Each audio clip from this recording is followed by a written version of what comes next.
नून league ने जब से हुकूमत संभालने के लिए हाथ पांव मारने शुरू किए तब से ही इनकी जो किस्मत का सितारा था वो मुसलसल गर्दिश में है। और ऐसा गर्दिश में है कि इनको समझ में नहीं आ रहा कि ये क्या करें, इनको समझ में नहीं आ रहा ये कहाँ जाएं, किस तरह से अपनी जो खफत है, किस तरह से अपनी जो अब ये जाली इन्होंने मैंडेट हासिल की है इसको बचाएं, किस तरह से लोगों के दिलों के अंदर मोहब्बत पैदा करें। क्योंकि आपने देखा मरियम बीबी भी उस दिन भी कह रही थी कि जी मैं तो चाहती हूँ जो यूथ है वो मेरे साथ खड़ी हो, यूथ मेरा साथ दे, मैं यूथ के लिए बहुत कुछ करना चाहती हूँ, बहुत कुछ सोचना चाहती हूँ, मैं उनके लिए बहुत सारे प्लान लेके आई हूँ, बहुत सारे प्रोजेक्ट्स लेके आई हूँ। यानी कि अंदाजा लगाए फिर इसलिए जो वज़ीर-ए-आला पंजाब के लिए पाकिस्तान तहरीक-ए-इंसाफ का नामजद जो उम्मीदवार था उसके साथ भी जाके खड़ी हो गई थी और गप्पे लगाने की कोशिश करती रही थी। मगर इन सारी चीज़ों का जो रिवेंज है जो इन लोगों ने पिछले 18 माह के दौरान पाकिस्तानी कौम के साथ किया, पाकिस्तानी अवाम के साथ किया, अब उसके रिजल्ट रास्ता सामने आना शुरू हो चुके हैं कि लोगों ने इनको मानना ही नहीं है, लोग इनको मान ही नहीं रहे, इनको एक्सेप्ट ही नहीं कर रहे। लोग इनकी बात को बिल्कुल यानी कि वो कोई सीरियस नहीं ले रहे हैं और वो मुसलसल ये कह रहे हैं कि चूंकि इन लोगों ने हमारे कैंडिडेट के ऊपर डाका डाला है, इन लोगों ने हमारे वोट की ताकत को छीना है, इसलिए इनके लिए अब कोई किसी किस्म का यानी कि कबूलियत तो है ही नहीं। अब आप अंदाजा लगा लीजिए कि पिछले 2-3 दिन से ये जो असेंबलियों के अंदर तमाशा हो रहा था मुसलसल, यानी कि नून लीग को कहीं से सुख का सांस ही नहीं लेने दिया जा रहा था।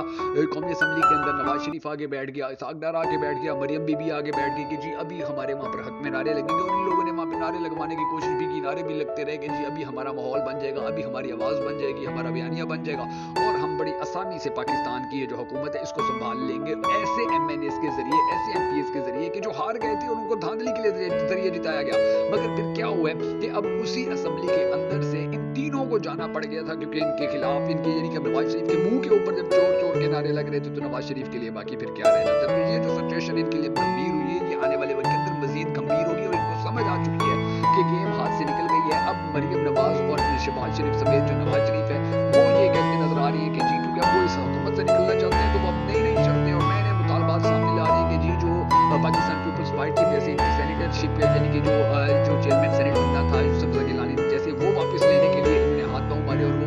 वापस मंगवा लिए, वापस मनवा लिए। अब जो MKM था उस MKM थी उसको बिल्कुल भी इन्होंने कोई 1% का हिस्सा नहीं दिया, बस उनको धांधली के जरिए जितवाया गया और उनको भी अब कोई हिस्सा नहीं दिया, वो भी इनके सीने पे चढ़ रहे हैं, दाल भूंग रहे हैं। तो अब इनको समझ में नहीं आ रहा कि क्या करें और अब ये ऐसी और बिल्कुल अजीबोगरीब शराइत सामने ला रहे हैं कि जी MKM को कुछ ना दो, जो पाकिस्तान पीपल्स पार्टी को दिया था वो भी वापस लो, हमारी ये बात भी मानो, हमारी वो बात भी मानो, इमरान खान के ऊपर मजीद केसेस करो, इसको मजीद सजाएं दो, इमरान खान के जो लोग वापस आ रहे हैं इनको रोको, इनकी जो KP के अंदर हुकूमत बन रही है अब उसको नाकाम करो, अब उसको आगे नहीं आने देना। ये सारी शराइत अब ये मजीद इनकी जो शराइत थी, जो इनकी ख्वाहिशात थी इस शाही घराने की, अब वो बढ़ती चली जा रही है। और ज़्यादा दिलचस्प बात ये है कि अब इनको ये पता चल चुका है कि इनके हाथ में कुछ भी नहीं है, ना ये हुकूमत ढंग से कर सकते हैं, ना इनके अंदर इतनी काबिलियत थी, ना इतनी अहलियत थी, सिर्फ बुग़्ज़ इमरान खान के अंदर इन्होंने पिछले 18 महीने के दौरान पाकिस्तान का बेड़ा गर्क किया था। अब वही टोला दोबारा घूम फिर के इनके सर आके बैठ गया पाकिस्तानी कौम के सर के ऊपर। अभी देखें अब बिजली कितनी महंगी की जा रही है, कैसे गैस की जो कीमतें वो कहाँ पहुँचाई जा रही है, इसके अलावा पेट्रोल मुसलसल महंगा हो रहा है। तो ये सारी चीज़ें इनके लिए बड़ी टेंशन वाली है, बड़ी परेशानी वाली है। और इनकी ये जो हुकूमत थी जिसको ये बड़ा तरना वाला समझ रहे थे PTI ने इनके लिए ये एक ऐसा खुरदराना वाला बना दिया कि ना इसको निकल सकते हैं ना उगल सकते हैं और इनके लिए जो सिचुएशन है वो मजीद गंभीर होती चली जा रही है। अब आगे वाले जो दिन आने वाले हैं वो इनके लिए कितने खतरनाक हैं इसके हवाले से कुछ अहम तरीन आदाद शुमार सामने आए हैं, आलमी इदारों की कुछ रिपोर्ट सामने आई है जो आज के इस वीडियो के अंदर हम आपके साथ शेयर करेंगे। मगर उससे पहले हमेशा की तरह आपसे ये रिक्वेस्ट है कि अगर आप हमारी ये वीडियो हमारे फेसबुक पेज बगैर फैक्ट्स के ऊपर देख रहे हैं तो हमारे फेसबुक पेज बगैर फैक्ट्स को फॉलो कर लीजिए, हमारे इस वीडियो को लाइक कर लीजिए। अगर आप हमारी ये वीडियो हमारे YouTube चैनल बगैर फैक्ट्स के ऊपर देख रहे हैं तो हमारे YouTube चैनल को सब्सक्राइब कर लीजिए, हमारे इस वीडियो को लाइक कर लीजिए। और याद रखिएगा कि ये क्लिक आपके लिए बिल्कुल फ्री ऑफ कॉस्ट होता है, बिल्कुल मुफ्त होता है, लेकिन हमें बड़ी सपोर्ट करता है, हमें बड़ा कॉन्फिडेंस देता है, बड़ा एतमाद देता है। तो ये काम आपने ज़रूर कर देना है। हम सबको ये भी दुआ करनी है कि हमारे पाक परवरदिगार हमारे मुल्क के हालात के ऊपर है फरमा, हमारे मुल्क के हालात को बेहतर कर पाकिस्तान का अगला वज़ीर आज़म उस शख्स को बना के जिससे कि पाकिस्तानी कौम बड़ी टूट कर मोहब्बत करती है और वो भी पाकिस्तानी कौम से बड़ी टूट कर मोहब्बत करता है। अगर आप भी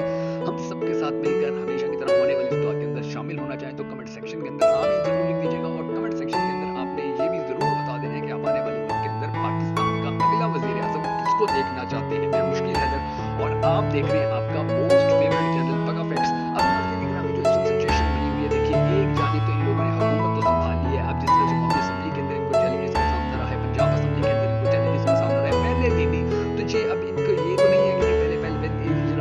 पहले इजलास के अंदर जो एहतजाज हुआ वो हुआ उसके बाद 25 बोलेंगे, बल्कि वो एहतजाज करने वाले